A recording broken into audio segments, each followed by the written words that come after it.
Keep people controllable, keep people manageable, keep people from being aggressive, keep people from revolting against the government.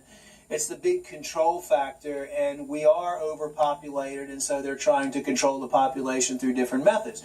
So here's the population, and then you have toxins in the water, toxins in the food, toxins in the air, and you have all these things that are affecting people on a regular basis. With the chemtrails, it's a sinister plan, actually, because the more you look into it, what they're spraying is aluminum nanoparticles. Right. And the government has approved the use of hundreds of trillion tons of this stuff to be sprayed upon us. And what they're saying is, yes, it works for climate change because it creates a barrier in the sky and the sun reflects off of it. What happens, though, is it blocks the UVB rays. What do we need to live every day and to produce vitamin D? We need the UVB rays. Plants need the UVB rays. So what if you look at the big picture, what you're seeing is not only the aluminum nanoparticles that they're spraying, but there's been probably close to 50 biological organisms that have been identified. There's been DNA from sheep blood and all human blood identified in chemtrails. Whatever they can find up there to say, how can we block this? It's a sinister plan, I think, to destroy. What's happening with a lot of it is it's destroying the soil. So it's not only keeping people sick, keeping people dumbed down, causing massive illness, which they can bank off of because all the doctors' visits, and then they're going to be able to sell vaccinations.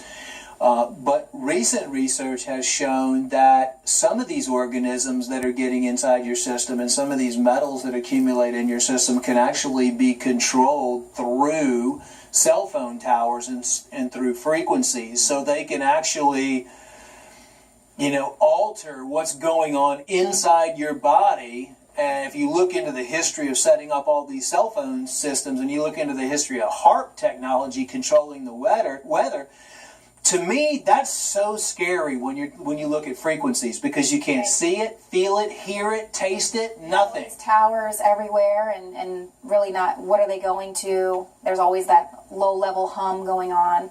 So yeah, I've definitely done a lot of research into that as well. But now I've also, a lot of people, whenever we put out these videos, they say, well, why would they just willy-nilly spray? They're going to get affected by it too. It's not like you can control who's going to be breathing in the air or when those particles go down and it gets into the water. I mean, what are we dealing with here? Do they just know, let's stay indoors today? Do they have some type of anti-venom? I mean, how does that work?